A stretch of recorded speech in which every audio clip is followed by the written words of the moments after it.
hari byinshi ukeneye kumenya uko bikorwa nuko wabyitwaramo. Agura ibitekerezo byawe hamwe na Hot Time TV. Abakunzi b'akaboga bamwe bita akabenzi cyangwa se VWT nongeye kubaha ikaze mu kiganiro cya Hot Time TV. Tugiye kuganirira hamwe kw'inyama, nyamara benshi ndabizi neza yuko hari abayirya ariko batazi byinshi biyerekeyeho. Ese inyama ni nyamati? Ndabizi ku ruhande rwawe wizi nk'inyama iryoha kurusha izindi. Burya rero iri tungo bakunze kuryita ingurube. Ingurube ni itungo rigira umwanda urebye inyuma kuko akenshi rikunda kwibera mu isayo y'ibiribwa yasigaje, nubwo nabyo igera ikabirya yanabishyizemo imyanda iva mu mubiri wayo. Nyamara nubwo igira umwanda usanga benshi bakunda inyama yayo ku buryo bumva nta kindi kiruta mu nyama zisanzwe. Iyo uganiriye namwe mu bagatunganya babara mu maresitora cyangwa se abashobora kuba bagategurira iwabo ndetse n'abakunzi bako baherereye hirya no hino, bakubwira ko nabo izo ngorane zo kuba inyama y'ingurube ifite umwanda baba bazizi, ariko bakabikorana ubunararibonye kugira ngo babashe kugabanya ingorane cyangwa se ibyago bashobora guhuriramo no kukarya.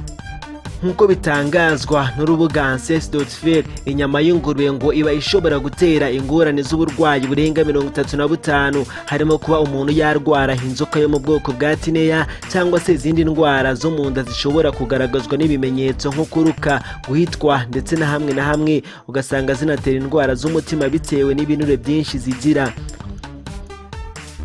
Aka kaboga rero kubagatapfunye ngo karanurira birenze urugero mu gihe kateguwe neza. Uretse no kuba karyoha kandi haniyongeraho kuba ngo katagura igiciro gikanganye ugereranyije n'uburyohe kibitsemo ndetse n'ibindi biciro by'inyama abanyarwanda bakunze kwita ko zihenze nk'ifi, inkoko ndetse n'urukwavu. Ibi bikaba hari byatangajwe na bamwe muri ba mucoma bakora mu kabari kano mu mujyi wa Gisenyi batashatse ko tuvuga izina ryako. Inyama ngikundwa burya ngo n'abantu usanga biyubashye, atari ukuvuga ko baba babuze ubushobozi bwo kugura izindi nyama. Gusa ariko nubwo umubare w'abakenera akabenzi ugenda wiyongera uko bwije n'uko bukeye, ni nako abenshi mu bagakunda barushaho guhangayikishwa n'uko abagurisha inyama zako baba babizi ndetse n'abazotsa mu kabari bashobora gutwarwa n'ubwinshi bw'abaguzi, bityo bakibagirwa inshingano zabo zo kugategurana isuku n'ubuziranenge.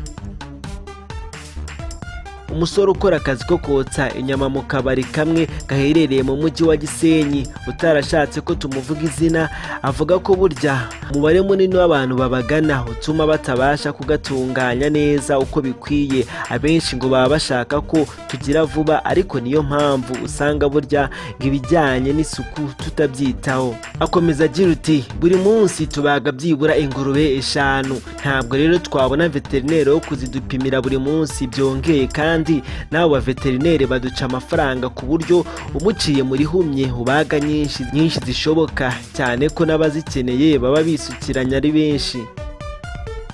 Ubuhamya butandukanye bw'abantu nk'aba butuma umuntu yibaza icyakorwa ngo aka kaboga gakomeze gasagambe kandi abakunzi bako bareke kukagirira urwikekwe.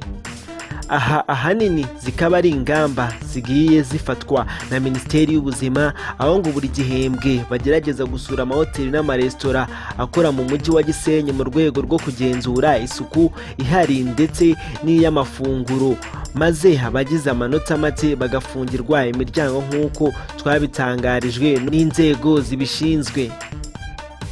Nyuma y'ibyo rero abayirya ndetse n'abafata n'izindi nyama muri rusange bakaba basabwa gushishoza, kuko ngo uretse kuba ubwazo zifitemo udukoko dutera indwara nyinshi, inyama nyinshi zishobora kuba intandaro ya kanseri zitandukanye mu mubiri. Ubwo twasuraga bamwe mu bagatunganya bakomeje batubwira yuko ati burya inyama ngiryoha cyane ngo ku buryo kadashobora kurara atayiriye. Mucoma mu kiganiro twagiranye yadusekeje cyane, yatubwiye uti njyewe kugira mbagi inyama natari bubashe kuyiryaho, ahubwo mwansezerera nkigendera nkamenya ko ibintu byanze hakiri kare.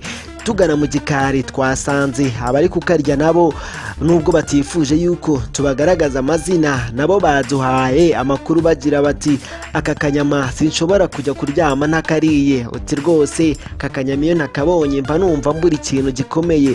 Undi nawe utashatse ko tumuvuga izina we yunzemo agira uti njyewe sinshobora kugira n'icyo mvugana n'umugore wanjye ntabashije gufata aka kanyama.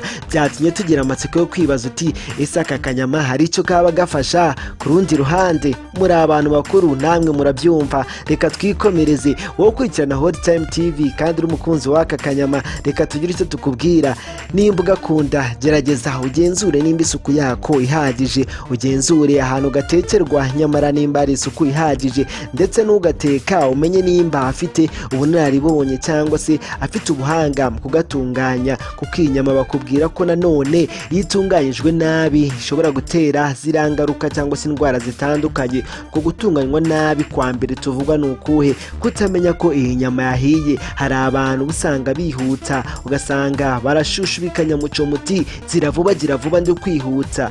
Oya, iyi nyama byaba byiza ujye uyifungura ari uko ufite umwanya uhagije, ukagenda ukategereza bakayiteka, igihe ihiriye akaba ari cyo gihe uyifungurira, kuko iriye wirukanka uba urimo gushyira ubuzima bwawe mu kaga cyangwa se ubukira mu kangaratete. Nayo nguko rero situbabujije kurya aka kanyama, kuko n'ubundi turabizi neza kukareka biri kure, dore yuko nanone ubundi n'ubusanzwe umubare w'abagakunda ugenda wiyongera tutageretseho abakarya mu banga. Ngayo nguko rero twagerageje kubabaza icyo bagafatisha kugira ngo ibintu bigende neza.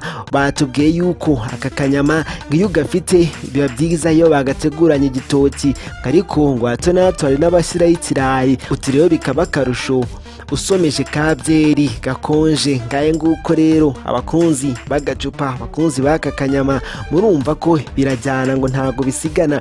Iyo umaze gufungura utyo ngo ugenda umeze neza waguwe neza. Twagerageje kubaza bakarya guti ute se ushobora kurya inyama zingana iki uri wenyine?